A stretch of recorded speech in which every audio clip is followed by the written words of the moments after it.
First of all இந்த education லோன்னா என்ன? கல்வி கடனோ தருவதே கிடையாது. மிகவும் அலக்கடிக்கப்படுகிறார்கள் மாணவர்கள். 48.95 கோடி ரூபாயை தள்ளுபடி செய்வதாக தமிழக அரசு அறிவித்துள்ளது. இந்தியாவில் காலேஜ் டிகிரிங்கிறது சும்மா சாதாரண பேப்பர் சர்டிபிகேட் மட்டும் கிடையாது. அது ஒரு ஒட்டுமொத்த குடும்பத்தையே மிடில் கிளாஸ்ல இருந்து காப்பாத்துறதுக்கான ஒரு golden ticket. My ambition is to become I want to study more on aerospace engineering. சின்ன வயசுலேருந்தே நம்மளை என்ன சொல்லி வளர்த்துருப்பாங்கன்னா, ஸ்கூல்ல கஷ்டப்பட்டு படிச்சு கட் ஆஃப் நல்ல மார்க் வச்சிருந்தாதான் நல்ல காலேஜ்ல சீட் கிடைக்கும். ஸோ நல்ல காலேஜ்ல போயிட்டு படிச்சாதான் நல்ல நல்ல கம்பெனிஸ்ல வேலை கிடைக்கும்.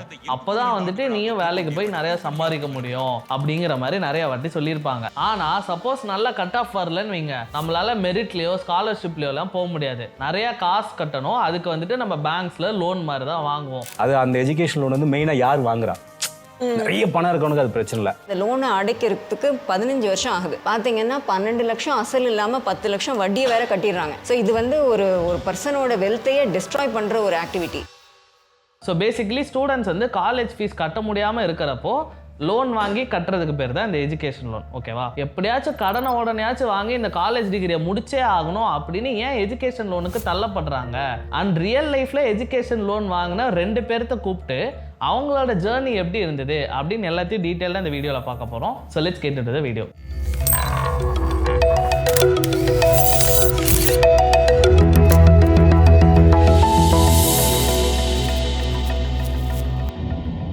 என் பேர் தாரகேஸ்வர். நான் வந்து MBA in finance and business analytics படிக்க போகிறேன். பெங்களூரில் வந்து CMSJன்ற ஒரு காலேஜில் படிக்க போகிறேன். கோர்ஸ் ஃபீஸ் வந்து 13 lakhs. என் பேர் வந்துட்டு எஸ் பிரவீன்குமார். நான் வந்துட்டு பெங்களூரில் பேர்ல் அகாடமி அப்படின்னு ஒரு காலேஜில் வந்துட்டு MBA in fashion and life style business management course படிக்க போகிறேன். ஸோ காலேஜோட ஃபீஸ் வந்துட்டு பார்த்தீங்கன்னா ஃபஸ்ட் இயருக்கு 8 lakh வருது. அடுத்த இயருக்கு வந்துட்டு 7,80,000 வருது. ஸோ டோட்டல் பண்ணி பார்த்தீங்கன்னா 16 lakhs கிட்ட லோன் ஃபீஸ் வருது.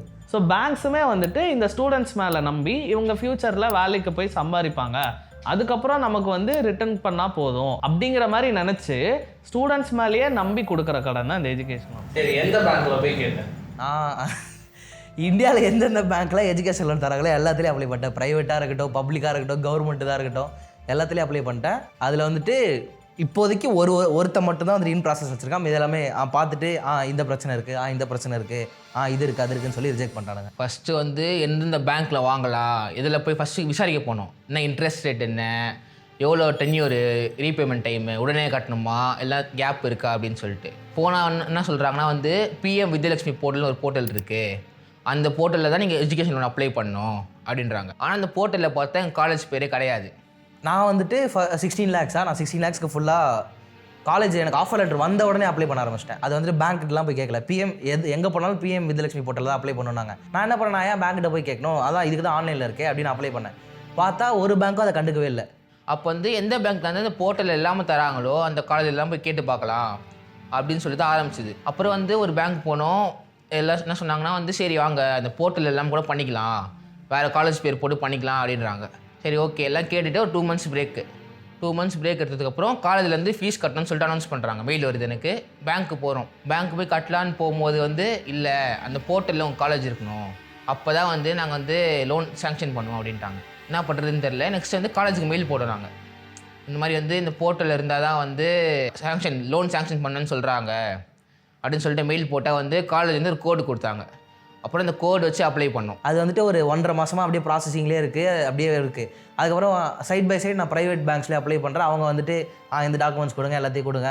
வரைக்கும் எல்லா பேங்க்ஸும் என்னோட சிபில் ஸ்கோர் செக் பண்ணி இப்போ பார்த்தா சிபில் எவ்வளோ அப்ளிகேஷன் 16-18 அப்ளிகேஷன் இருக்கும். அவனுக்கு செக் பண்ணிருக்காங்க.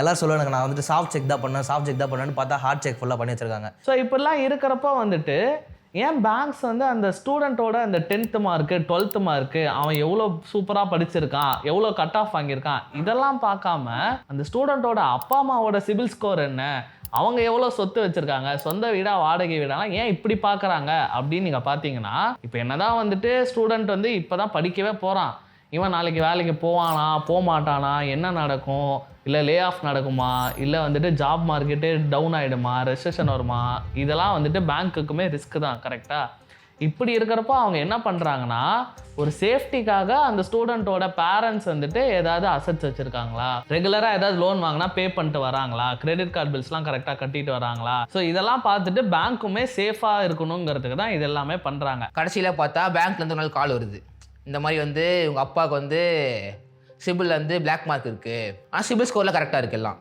ஆனால் வந்து ஒரு பிளாக் மார்க் இருக்குது, ஸோ தரமாட்டோம், அப்ளிகண்ட் மாற்றணும் அப்படின்ட்டாங்க. நான் வந்துட்டு என்னோட மாமா தான் கோஅப்ளிகண்ட்டாக யூஸ் பண்ணேன். எங்கள் வீட்டில் வந்துட்டு எங்கள் அம்மாவுக்கு வந்துட்டு ப்ராப்பரான இன்கம் இல்லை, மாமா தான் கோஅப்ளிகண்ட். எங்கள் மாமா வந்துட்டு இன்ஜினியர், மாதத்துக்கு கிட்டத்தட்ட ஒரு 1 lakh ப்ளஸ் சம்பாதிக்கிறாங்க.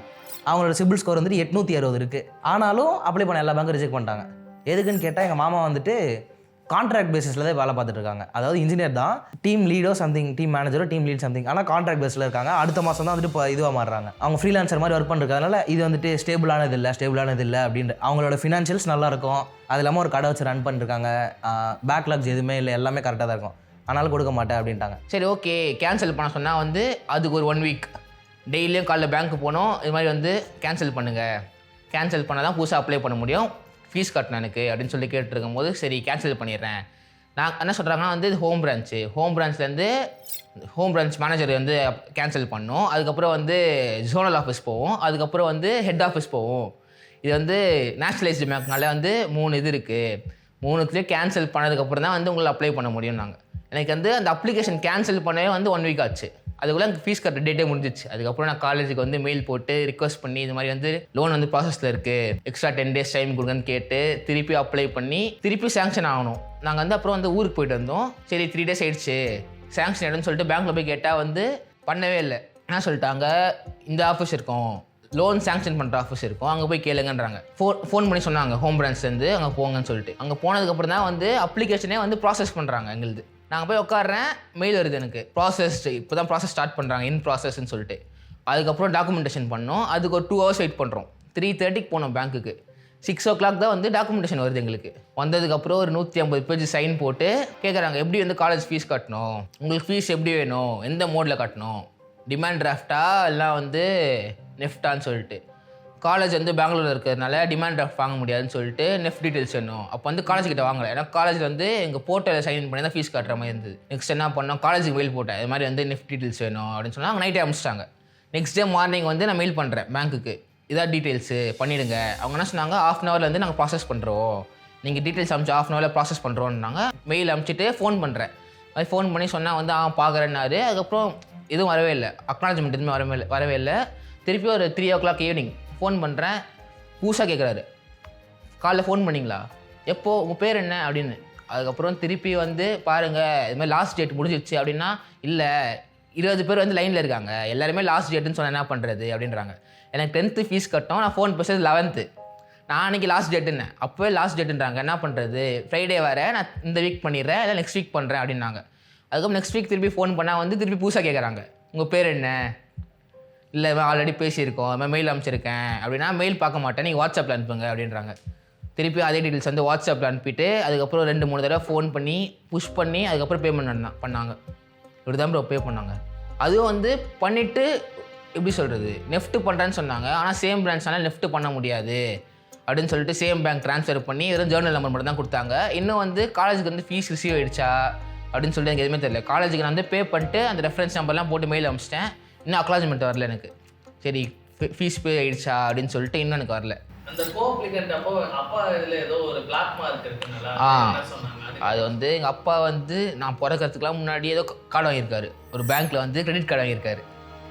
அந்த கார்டில் வந்து அவர் ஸ்வைப் இதே பண்ணல, யூஸே பண்ணல, ஆனால் வந்து யூஸ் பண்ணிட்டு இருக்கீங்க, இவ்வளோ அமௌண்ட் பே பண்ணணும்னு சொல்லிட்டு லீகல் நோட்டீஸ் வந்தது. எங்கள் அப்பா கட்ட மாட்டேன், நான் ஏன் கட்டணும், யூஸே பண்ணாததுக்கு எப்படி கட்டணும்னு சொல்லிட்டு கேஸ் நடத்தி மூவ் பண்ணாங்க. அது க்ளோஸ் பண்ணிட்டாங்க, காசு கட்டாமல் கார்டும் க்ளோஸ் பண்ணிட்டாங்க. அந்த கேஸ் நடத்தி மூவ் பண்ணதுனால அது பிளாக் மார்க் ஆகிடுச்சு. எங்கள் அப்பாவுக்கு சிம்பிள் எல்லாம் கரெக்டாக இருந்தோம், லோனுக்கு வந்து ஏதாவது ஒரு பிளாக் மார்க் இருந்தால் கூட தர மாட்டாங்களாம். எஜுகேஷன் லோனுக்கு, ஹவுசிங் லோனு, பர்சனல் இது லோனுக்குலாம் தருவாங்களாம், ஆனால் எஜுகேஷன் லோன் தர மாட்டேன் அப்படின்ட்டாங்க. அதனால் நெக்ஸ்ட்டு அது கேன்சல் பண்ணுறது தான் 1 week. அந்த பேங்க்கில் கேன்சல் பண்ணுறதுக்கு இது ஹோம் பிரான்ச்சு, அப்புறம் ஜோனல் ஆஃபீஸு, அப்புறம் ஹெட் ஆஃபீஸில் கேன்சல் ஆகிட்டு 1 week ஆச்சு. அதுக்கு அப்புறம் திருப்பி அப்ளை பண்ணி சேங்ஷன் ஆச்சு எனக்கு. அட் த சேம் டைம் நம்ம எதாவது கொலாட்ரல் டாக்குமெண்ட், வீடு பத்திரம் இதெல்லாம் சப்மிட் பண்ணோம்னா நம்ம ஸ்டூடெண்ட்டை வந்து பார்க்குறாங்களோ இல்லையோ, வீட்டுக்கு வந்து இவங்க எத்தனை நாள் இருக்காங்க, சொந்த வீடு தானா, பக்கத்து வீட்டுக்காரங்கிட்ட என்ன பண்ணுறா, இது எல்லாமே கேட்டுட்டு போகிறாங்க அப்படிங்கிற மாதிரி தான் சொல்கிறாங்க. 13 lakhs எனக்கு ஃபீஸ் அமௌண்ட்டு. ஆனால் வந்து 7,50,000 வரைக்கும் தான் வந்து கொலாட்ரல் இல்லாமல் தருவாங்க. 7,50,000 மேலே கொலாட்ரல் தரணும். ஆனால் அந்த கொலாட்ரல் வந்து கோல்டு பாரு அந்த இதெல்லாம் வாங்க மாட்டாங்க. அப்புறம் எம்டி லேண்டுலாம் வாங்க மாட்டாங்க. இது ஃபர்னிஷ்ட் ஹவுஸ் இருந்தால் தான் வாங்குவாங்க, ஜுவல்ஸ் இருந்தால் தான் வாங்குவாங்க. கொலாட்ரல் இல்லாமல் என்கிட்ட எங்கள் அம்மா பேரில் சொந்தமாக ஒரு வீடு இருக்குது, ஆனால் அது ஊரில் இருக்குது. கேட்டால் என்ன சொன்னாங்கன்னா, அது ஃபஸ்ட்டு ஒரு லாயர் வருவாங்க, அந்த வீட்டோட வேல்யூ கலெக்ட் பண்ணுவாங்க, அதுக்கப்புறம் நீங்கள் பேங்க்குக்கு எழுதி தரணும், பேங்க்குக்கு பிளேஸ் பண்ணுற மாதிரி எழுதி தரணும், அதுக்கப்புறமா தான் அதை யூஸ் பண்ண முடியும் அப்படின்ட்டாங்க. அது வந்து இப்போ ஊர் சைட்லாம் இருந்தால் அந்த பேங்க்லேருந்து தான் வந்து போயிட்டு இது வெரிஃபை பண்ணுவாங்க. அது இல்லாமல் வீடு லேண்ட் இருந்தால் வந்து பேங்க்குக்கே வந்து ஒரு லாயர் இருப்பாங்களாம். அந்த லாயர் போய் அந்த லேண்டு வேல்யூ பண்ணிட்டு வந்ததுக்கப்புறம் ரெஜிஸ்டர் ஆஃபீஸ் போகணுமா. ரெஜிஸ்டர் ஆஃபீஸ் போயிட்டு நம்ம அந்த லேண்ட்லாம் வந்து பேங்க் பேரில் வந்து ப்ளெச் பண்ணி கொடுத்ததுக்கப்புறம் தான் லோனுக்கு அப்ரூவ் ஆகும். அது வந்து ஒன் மந்த்லேருந்து 2 months ஆகும்னு சொல்லிட்டாங்க. ஸோ அவ்வளோ டைம் இல்லைன்னு சொல்லிட்டு நாங்கள் 7,50,000 வரைக்கும் வாங்கிக்கிறோம்னு சொல்லிட்டு தான் கோஅப்ளிகேஷன் போட்டு பண்ணோம். இப்போ வந்துட்டு நீ பேங்க்ல லோன் வாங்கிட்டே வாங்கலையா? இல்லை, நான் வாங்கலை. எனக்கு வந்துட்டு ப்ராசஸில் இருக்குது. நான் வந்துட்டு ஒரு 2 நாள் முன்னாடி தான் அப்ளை பண்ணேன். நேற்று வந்துட்டு எனக்கு மெசேஜ் வந்துச்சு, உங்கள் அந்த பிஎம் விஜயலட்சுமி போர்ட்டலேருந்து மெசேஜ் வந்துச்சு, இட்ஸ் இன் ப்ராசஸ் அப்படின்ட்டு. எனக்கு வந்துட்டு ஆஃபர் லெட்டர் வந்தது February மாதம். நான் அப்ளை பண்ணி பொறுமையாக டைம் போட்டு விட்டேன். May மாதம் வரைக்கும் எந்த பேங்க்ஸ்லேருந்து எனக்கு கால் வரல. மற்ற ப்ரைவேட் பேங்க்ஸ்லாம் இது பண்ணுறேன், எவனும் கொடுக்கல. அதுக்கப்புறமா இப்போது நான் வச்சுருக்க இதிலே போய் கேட்டப்போ அவங்க சரி கொடுக்குறேன் அப்படின்னாங்க. இப்போ அதுதான் இது பண்ணியிருக்கு. எனக்கு வந்துட்டு இந்த மாதம் கடைசி, அதாவது June 30th ஃபீஸ் கட்டணும். எல்லாத்தையும் விடுங்கடா. நான் வந்துட்டு நான் எந்த பேங்க்கில் அக்கௌண்ட் வச்சுருக்கேன் அதுக்கே போனேன்.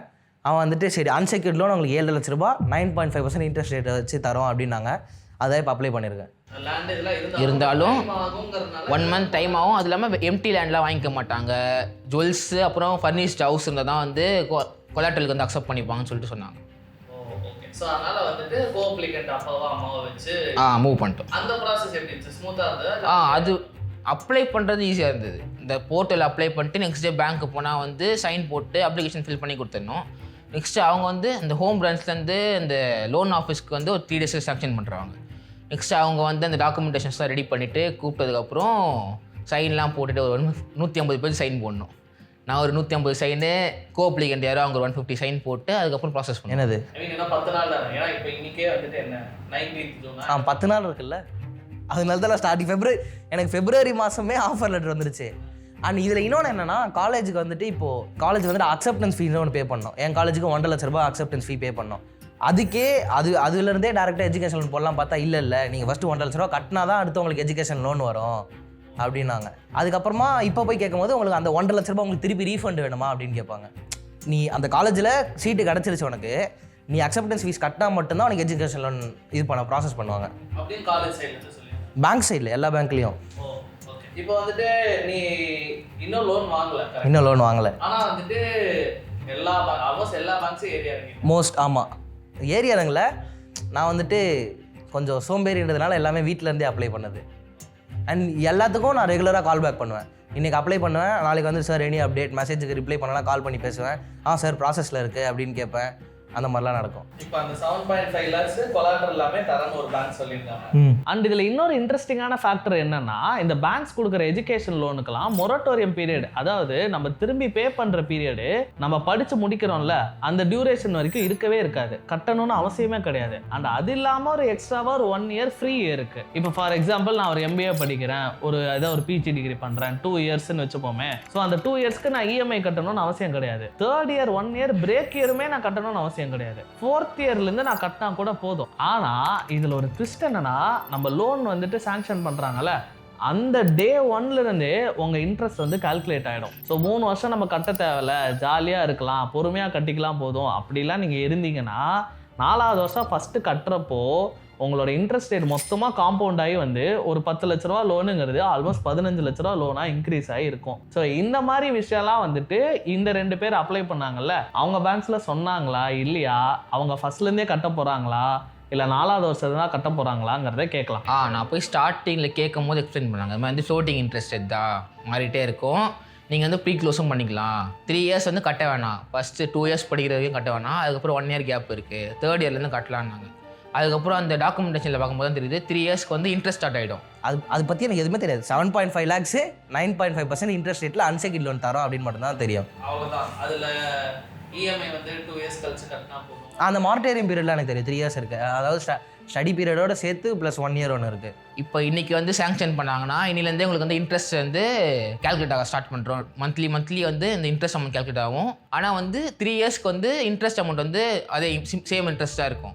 3 இயர்ஸ்க்கு அப்புறம் தான் காம்பவுண்ட் ஆக ஸ்டார்ட் ஆகும். நீங்கள் வந்து எவ்வளோ சீக்கிரம் கட்டுறீங்களோ அவ்வளோ நல்லது. ஏன்னா வந்து நான் வந்து 7,50,000 வாங்கினேன் லோனு. இந்த 3 இயர்ஸ்லாம் தாண்டி கட்டுற மாதிரி இருந்தால் லோன் அமௌண்ட் வந்து 11 lakhs போயிடுது. ஆனால் அது அவ்வளோ சொல்லலை. அது இல்லை, இன்ட்ரெஸ்ட்லாம் சேர்த்து 11 lakhs கிட்ட போயிடுது. ஸோ 3rd இயர்லேருந்து கட்டினா போதும். ஆமாம். நீ இன்ட்ரெஸ்ட் கட்டலான்னு இருக்கியா இல்லை 3rd இயர்லேருந்தே கட்டிக்கலான்னு இருக்கியா? நான் அது வேறு எதுனா ஆப்ஷன் இருக்கா அப்படின்லாம் பார்த்துட்டு இருக்கேன். ஸோ இன்ட்ரெஸ்ட் கட்டுறதுக்கு பதிலாக வேறு சேவ் பண்ணிட்டு மொத்தமாக கட்டலாமா அப்படின்றதெல்லாம் பார்த்துட்டு இருக்கேன். ஸோ இன்ட்ரெஸ்ட் கட்டுற அமௌண்ட்டை இன்வெஸ்ட் பண்ணிட்டு கைண்ட் ஆஃப் ஆமாம். ஸோ எவ்வளோ சீக்கிரம் நம்ம க்ளோஸ் பண்ணுறோமோ அவ்வளோ கம்மியான அமௌண்ட் நம்ம கட்டுற மாதிரி நம்மளுக்கு வந்து சேஃபாக இருக்கும். கம்மியான அமௌண்ட்லேயே கட்டி முடிச்சிடலாம். இதில் ஒரு சில பேங்க்லாம் இருக்காங்க என்னென்னா, உனக்கு நான் வந்துட்டு நீ கேட்குற காசு தந்துடுறேன், ஆனால் நீ படிக்கும் போது இஎம்ஐ கட்டணும் அப்படின்னா, சரி இஎம்ஐ கூட கட்டிக்கிற எவ்வளோன்னு கேட்டால் இஎம்ஐ 30,000 கட்டுறோம் அப்படின்றான். ஆனால் அதோட இன்ட்ரெஸ்ட் ரேட் 13%. அவன் வந்துட்டு ஒரு நல்ல பெரிய ப்ரைவேட் பேங்க் தான், அவன் தரமாட்டேன்ட்டான். நான் வேணான்னு சொல்லிட்டேன். ஏன்னா எப்படி கட்ட முடியும்? 13% இன்ட்ரெஸ்ட் ரேட் போட்டால் எப்படி ஒன்றால? ஏன்னா எவ்வளோ 15-16 lakhsல நீ 13%லாம் இன்ட்ரெஸ்ட் போட்டால் எங்கேயோ போயிடும். 25 lakhs மேலே போயிடும். ஆமாம். ஸோ இப்படிலாம் இருக்கிறப்போ நம்ம காலேஜை முடிச்சு கிராஜுவேஷன் டே போயிட்டு அப்பாலாம் நம்ம ஒரு வேலைக்கு போகிறோம் அப்படின்னு நம்ம நினைக்கிறப்போ, வேலைக்கு சேர்றதுக்கு முன்னாடியிலிருந்தே உனக்கு ஒரு 10-20 லட்சம் கடன் இருக்குது, முதல்ல அதை கட்டு அப்படிங்கிற மாதிரி பின்னாடியே ஒரு லோன் துரத்திட்டே வரும். இப்போ இந்த எஜுகேஷன் லோன் வந்துட்டு ஆன் பேப்பர் வந்துட்டு கொஞ்சம் சிம்பிளாக இருக்கிற மாதிரி தான் இருக்கும். அதாவது நான் காலேஜ் படிக்க போகிறேன், பேங்க்ஸ் வந்து எனக்கு லோன் கொடுக்குறாங்க, நான் வேலைக்கு போனதுக்கப்புறம் கட்டினா கூட போதும், படிக்கிறப்போ அண்ட் ஆல்சோ 1 year எக்ஸ்ட்ராவாக நான் லோன் கட்டணும், இஎம்ஐ கட்டணும்னு அவசியம் கிடையாது இப்படிங்கிற மாதிரி தான் இருக்கும். பட் இது ஆக்சுவலாக வந்துட்டு பார்த்தீங்கன்னா ஒரு சைக்கலாஜிக்கல் கேஜ். இப்போ ஃபார் எக்ஸாம்பிள் நீங்கள் படித்து முடிக்கிறீங்க, 1 year பிரேக்கில் இருக்கீங்க, புதுசாக கம்பெனி ஸ்டார்ட் பண்ணி நான் வந்துட்டு என் ஓன் பிஸ்னஸை பண்ண போகிறேன் அப்படின்னு நீங்கள் நினச்சிங்கன்னா அது மோஸ்ட்லி பண்ண முடியாது. இது ஏன் சொல்கிறேன்னா, இப்போ வந்துட்டு நம்ம இந்த மாதிரி ஸ்டார்ட் அப் இதெல்லாம் ஸ்டார்ட் பண்ணுறப்போ நமக்கு வந்துட்டு உடனே ரெவன்யூ வந்துடும், நம்ம ப்ராஃபிட்டபுளாக இருப்போம் அப்படிங்கிற மாதிரி சொல்ல முடியாது, கரெக்டாக? பட் ஏதோ ஒரு ஸ்டாண்டர்டான ஜாபுக்கு போகிறோன்னா நமக்கு ரெகுலராக ஒரு மந்த்லி சேலரிங்கிற மாதிரி இன்கம் வரும், அதை வச்சு லோன் கட்டிக்கலாம். இப்போ வந்துட்டு நம்ம லோன் கட்டி இஎம்ஐ கட்டியே ஆகணும் அப்படிங்கிற மாதிரி ஃபோர்ஸ் பண்ணப்படலை, ஆனால் ஆக்சுவலாக ஃபோர்ஸ் தான் பண்ணப்படுறோம். ஏன்னா இப்போ நம்ம சப்போஸ் கட்டாமல் இருந்தோம்னு வைங்களேன், அந்த இன்ட்ரெஸ்ட் ரேட் இன்னும் காம்பவுண்ட் ஆகிட்டே தான் இருக்கும். என்னைக்காவது ஒரு நாள் கட்டி தான் ஆகணுங்கிறப்போ அது ரொம்ப பெரிய ஹியூஜ் வேல்யூவாக இருக்கும். ஸோ பேங்க்ஸ் வந்து என்ன சொல்லுவாங்கன்னா, உங்களுக்கு அட்லீஸ்ட் ஒரு 15-18 years வரைக்கும் டைம் இருக்குது, நீங்கள் பொறுமையாக கட்டிக்கலாம் அப்படிங்கிற மாதிரிலாம் சொல்லுவாங்க. ஆனால் பார்த்தா பேங்க்ஸுக்கு தான் அது வந்து ப்ராஃபிட்டபிள். ஏன்னா வந்துட்டு அப்போ தான் நிறைய இன்ட்ரெஸ்ட் வந்து குமுலேட்டிவாக வந்து வந்துக்கிட்டே இருக்கும். அந்த பேங்க்ஸுக்குமே வந்துட்டு அது மொத்தமாக போகிறதுனால நமக்கு தான் வந்து பெரிய லாஸாக இருக்கும். ஸோ இப்போ ஓகே, எனக்கு வந்துட்டு இதெல்லாம் ஓரளவுக்கு புரிஞ்சிருச்சு ப்ரோ, இப்போ நான் ஒரு எஜுகேஷன் லோன் எடுக்கலான்னு இருக்கேன், இல்லை நான் எடுத்துட்டேன், இப்போ என்ன பண்ணுறது அப்படின்னு நினச்சிங்கன்னா ஒரு சிம்பிளாக ஒரு 3 methods இருக்குது. சிம்பிள் இன்ட்ரெஸ்ட்டை வந்துட்டு உடனே கட்ட ஆரம்பிச்சிருங்க. நீங்கள் மொத்த இஎம்ஐயும் பிரின்சிபலோட சேர்த்து கட்டணும்னு அவசியம் இல்லை. நீங்கள் லோன் வாங்கி நீங்கள் காலேஜ் ஜாயின் பண்ணதுலேருந்தே அந்த மந்த்லேருந்தே சிம்பிள் இன்ட்ரெஸ்ட்டை பே பண்ண ஆரம்பிச்சிருங்க. செகண்டு, நீங்கள் வந்துட்டு ஒரு ப்ராப்பரான ஒரு ஜாபுக்கு போனதுக்கப்புறம் நீங்கள் டேக்ஸ் ஃபைல் பண்ணுவீங்களே, அதில் வந்துட்டு இந்த லோனை வந்து காமிச்சு உங்களால் டேக்ஸ் பெனிஃபிட்ஸுமே எடுத்துக்க முடியும். அதுக்கு வந்து நீங்கள் செக்ஷன் 80E யூஸ் பண்ணி கூட நீங்கள் பண்ணிக்கலாம், ஓகேங்களா? தேர்டு, லோனை ரீஃபைனான்ஸ் பண்ணுங்கள். ரீஃபைனான்ஸுங்கிறது என்னன்னா, நீங்கள் ஒரு ஜாபுக்கு போயிருப்பீங்க, உங்களுக்கு ஒரு ஆஃபர் லெட்டர் இதான் வந்து உங்கள் சேலரின்னு எல்லாமே கொடுத்துருப்பாங்க, கரெக்டாக? அதை வந்து பேங்க் கிட்ட கொண்டு போயிட்டு நான் இந்த லோன் வாங்கியிருந்தேன், இப்போ நான் ஆஃபர் வந்து நான் ஒரு வேலைக்கு போகிறேன், ஸோ இதுக்கேற்ற மாதிரி என்னோட லோனை வந்து ரீஃபைனான்ஸ் பண்ணி கொடுங்க, ரீஸ்ட்ரக்சர் பண்ணி கொடுங்கன்னு கேட்டு பார்த்திக்கோங்க. அண்ட் சப்போஸ் நீங்கள் வேலைக்கு ஜாயின் பண்ணுறப்போ உங்களுக்கு ஏதாவது welcome bonus R joining bonus இந்த மாதிரி எதாவது கொடுத்தா கூட அதையுமே வந்து நீங்கள் ப்ரீ க்ளோஷருக்கு யூஸ் பண்ணிக்கலாம், ஓகேங்களா? ஸோ இது வந்துட்டு எனக்கு தெரிஞ்ச அட்வைஸ். பட் இப்போ இந்த லோன் வாங்கினா இந்த 2 பேர் என்ன அட்வைஸ் கொடுக்குறாங்கிறதையும் கேட்கலாம். சரி, இப்போ வந்துட்டு உங்ககிட்ட இருந்து அடுத்து இந்த மாதிரி வந்துட்டு எஜுகேஷன் லோன் அப்ளை பண்ணுற அதர் ஸ்டூடெண்ட்ஸுக்கான அட்வைஸ்னா நீ என்ன சொல்லுங்கள்? டைம் இருக்குது, நம்ம டிலேவாக பார்த்துக்கலாம் அப்படின்னு சொல்லிட்டு விடக்கூடாது. ஒரு 1 monthலேருந்து 1.5 மாதம் முன்னாடியே போயிடணும் பேங்க்கு லோன் அப்ளை பண்ணணும். அதுக்கப்புறம் டீட்டெயில்ஸ்லாம் கரெக்டாக இருக்கணும். அப்ளிகேஷன் அப்ளை பண்ணும்போது பார்த்து பண்ணணும் போர்ட்டலில். ஏன்னா வந்து கவர்மெண்ட் சைடு அப்ளிகேஷன் அது போர்ட்டல் அது. ஸோ வந்து கேன்சல் பண்ணுறதுலாம் ஈஸியாக பண்ண முடியாது, அதுக்கு ப்ராசஸ் பண்ணவே லேட் ஆகும். ஸோ சீக்கிரம் எவ்வளோ அளவு சீக்கிரம் போகிறீங்களோ அவ்வளோ அளவு சீக்கிரம் சேங்ஷன் ஆகிடும் லோன். ஃபீஸ் கட்டுற டேட் முன்னாடியே வந்து பே பண்ணிடலாம், டிலே ஆகாமல். நீ சொன்னல 3 வருஷம் கழிச்சு பே பண்ணால் போதும். ஆனால் இப்போ நான் ஃபர்ஸ்ட் இயர்லேருந்தே நான் பே பண்ணுறேன் அப்படின்னாலும் பண்ணிக்கலாம். பண்ணிக்கலாம். நான் ஸ்டார்ட் பண்ணிட்டேன். நான் வந்து ஒரு 5,000 பே பண்ணிட்டேன் ஆல்ரெடி இன்ட்ரெஸ்ட் ரேட்டு. சரி, மாசம் இன்ட்ரெஸ்ட் மட்டும் இன்ட்ரெஸ்ட் மட்டும் கட்டிட்டு வந்துடலாம், பிரின்சிபல் கூட அப்புறம் கட்டிக்கலாம். ஸோ இன்ட்ரெஸ்ட் கட்ட ஸ்டார்ட் பண்ணிட்டோம். அப்ளிகேஷன் அதாவது ஆஃபர் லெட்டர் வந்த ஒரு மாதத்தில் நீங்கள் ஃபீஸ் கட்டிடுவீங்க. கட்டினா தான் உங்களுக்கு அடுத்த லோன் ப்ராசஸ் ஆகும். கட்டினதுக்கு அப்புறத்துலேருந்து லோனுக்கு அப்ளை பண்ண ஆரம்பிச்சிருக்க அப்படின்னு சொல்லுவேன். ஏன்னா அதே மாதிரி ஒரு பேங்க்ஸில் நேரில் போயிட்டு அப்ளை பண்ணிங்கன்னா இன்னும் ஈஸியாக இருக்கும். ஏன்னா நான் ஃபஸ்ட்டே ஆன்லைன்லேயே அப்ளை பண்ணுறேன்னு சொன்னால் 3 பேங்க்கில் அப்ளை பண்ணேன். அந்த 3 பேங்க்லேயே அப்ளை பண்ணிட்டேன். ஒன்று வந்துட்டு அது ஏதோ பிரான்ச் இன்கரெக்டாக இருக்குன்னு அவங்களே ரிஜெக்ட் பண்ணாங்க. மீதி 2 ரிஜெக்ட் பண்ணல. இப்போ நான் ஒரு பேங்க்கில் லோன் வாங்கியிருக்கேன்ல, அவன்கிட்ட போய் அப்ளை பண்ணோன்னா இது 2 கேன்சல் பண்ணிட்டு வா அப்படின்னா. சரி ஓகே, கேன்சல் பண்ணிட்டு வரதுக்கு நான் பேங்க்குக்கு ஃபோன் அடிக்கிறேன். கஸ்டமர் கேருக்கு ஃபோன் ஃபஸ்ட்டு வந்துட்டு நான் எந்த பிரான்ச்சில் போட்டோம் அவனுக்கு ஃபோன் அடித்தா நீங்கள் கஸ்டமர் கேருக்கு ஃபோன் அடிக்கணும் அப்படின்னா. கஸ்டமர் கேருக்கு ஃபோன் அடித்தா வந்துட்டு சார் நாங்கள் எங்களால் பண்ண முடியாது, பிரான்ச்சில் தான் பண்ணோம் அப்படின்னா. நான் என்ன பண்ணேன், டேரெக்டாக PM விஜயலட்சுமியோட மெயிலே ஃபோன் நம்பர்லாம் எடுத்துட்டேன். ஃபோன் பண்ணி ஃபஸ்ட்டு டைம் ஃபோன் பண்ணேன், சார் இந்த நம்பர் ராங் நம்பர் அப்படின்னு சொல்லி வச்சிட்டாங்க. திருப்பி இன்னொரு நம்பருக்கு ஃபோன் பண்ணேன், சொல்லுங்கள் என்ன பிரச்சனை அப்படின்னு கேட்டால், இந்த மாதிரி இதெல்லாம் இருக்குது, நான் பேங்க்குக்கு பண்ண ரிஜெக்ட் பண்ண முடியாது, கஸ்டமர் கேர்ட்ட கேட்டால் பேங்க் தான் பண்ணோம் அப்படின்றாங்க அப்படின்னேன். அவன் என்ன சொன்னால், நீ வந்துட்டு எனக்கு ஒரு மெயில் அனுப்பு, நான் அந்த மெயிலை உன்னை வந்துட்டு CCயில் வச்சு அந்த பேங்க்கோட ஹெட்ஸுக்கு அனுப்புகிறேன், அவனுங்க கேன்சல் பண்ணுவாங்க, அதுக்கப்புறமா கேன்சல் பண்ண தான் இது. ஸோ வந்துட்டு பேங்க்குக்கிட்ட கேட்காம துருன்னு எதனா பண்ணோன்னா இந்த மாதிரி கொஞ்ச நாள் வெயிட் பண்ண வேண்டியதாக இருக்கும். அப்புறம் அது ஒரு பேங்க்ல அப்ளை பண்ணிட்டு அது கிடைக்கல வரைக்கும் இன்னொரு பேங்க்ல அப்ளை பண்ண முடியாது. அந்த PM விஜயலட்சுமி போர்ட்டலில் 3 பேங்க்ஸ் வரைக்கும் அட் அ டைமில் ஆட் பண்ணலாம். இப்போ நான் ஃபஸ்ட்டு வந்துட்டு நான் அப்ளை பண்ணதில் கேட்டேன்ல, அதில் வந்துட்டு அவன் ரிஜெக்ட் பண்ணுற வரைக்கும் என்னால் அடுத்த அப்ளிகேஷன் ஃபார்ம் போட முடியாது. ஆனால் அதை என்னால் வித்ட்ரா கூட பண்ண முடியாது. அதான் பிரச்சனை. இப்போ நான் ஃபைனலாக என்ன கன்க்ளூட் பண்ண வரேன்னு நினைக்கிறேன்னா, எஜுகேஷனுங்கிறது ரொம்ப ரொம்ப இம்பார்ட்டன்ட் அசெட் இந்த வேர்ல்டு, கரெக்டுங்களா? இப்போ இந்த கோல்டு, ஈக்விட்டி இதெல்லாம் தாண்டி எஜுகேஷன் தான் ரொம்ப முக்கியம். ஸோ அதுக்கு வந்துட்டு நம்ம படிக்கணும், அதுக்கு வந்துட்டு இந்த லோனுங்கிறது ஒரு வகையில் நல்லது தான். ஏன்னா வந்துட்டு இப்போ வந்து நம்மளால் படிக்க முடியலன்னா கூட பேங்க்ஸ் நமக்கு ஹெல்ப் பண்ணுறாங்க. அண்ட் நம்ம ஃபியூச்சரில் வந்துட்டு நம்ம வேலைக்கு போய் சம்பாரிச்சு அதை பே பண்ணிப்போம். அது ஒரு வகையில் நல்லது தான். ஆனால் don't forget that bank is also business. So அவங்க வந்துட்டு எதனால் நம்ம கொடுக்குறாங்க, அவங்களுக்கு எவ்வளோ இன்ட்ரெஸ்ட் ரேட் கொடுக்கணும், ஃப்ளோட்டிங் ரேட் எவ்வளோ, எப்படி மாறுது, மொரட்டோரியம் பீரியட் என்ன, நான் வந்துட்டு திரும்ப பே பண்ணலன்னா எனக்கு என்ன பெனால்ட்டி வரும், எப்படி இன்ட்ரெஸ்ட் காம்பவுண்ட் ஆகிட்டே வருது, இது எல்லாத்தையும் கால்குலேட் பண்ணிவிட்டு அதுக்கப்புறம் தெளிவாக ஒரு லோன் எடுங்க. ஓகேங்களா? So this is it guys. So இந்த வீடியோ பிடிச்சிருந்தா லைக் பண்ணுங்கள், ஷேர் பண்ணுங்கள், சப்ஸ்கிரைப் பண்ணுங்கள். அடுத்து இதே மாதிரியே என்ன டாபிக்ஸ்லாம் கவர் பண்ணலாம், ஃபார் எக்ஸாம்பிள் நீட் எக்ஸாமு, அதே மாதிரி வந்துட்டு இந்த கேட் எக்ஸாம், இல்லைனா வந்துட்டு வேறு ஏதாவது வந்துட்டு இந்த காம்படிட்டிவ் எக்ஸாம், இல்லை இந்த கார் லோன், ஹோம் லோன், இதெல்லாம் வச்சு கம்பேர் பண்ணி ஆக்சுவல் பீப்புளை உள்ளே கூட்டிகிட்டு வந்து ஒரு டாக்குமெண்ட் மாதிரி பண்ணுங்கள் அப்படின்னு எதெல்லாம் தோணுதோ அதையும் மறக்காமல் கமெண்ட்டில் சொல்லுங்கள். ஸோ நாங்களும் வந்துட்டு அதை ட்ரை பண்ணுறோம். So when stocks is here, no more fear. Cheers.